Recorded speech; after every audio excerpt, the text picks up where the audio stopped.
In today's video, I'm going to show you how to use VS Code on mobile. So first open up your browser on your mobile. Then next is head over to vscode.dev.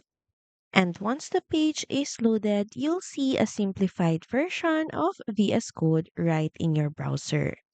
And here to get started, just click on open folder, or you can also open your file.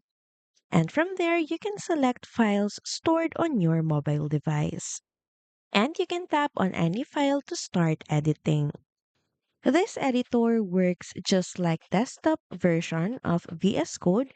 You can start typing, scrolling, and make changes. You can also use the toolbar to access features like search, file explorer, and settings. Keep in mind that this version is best for quick edits since some advanced features and extensions may not be available on mobile.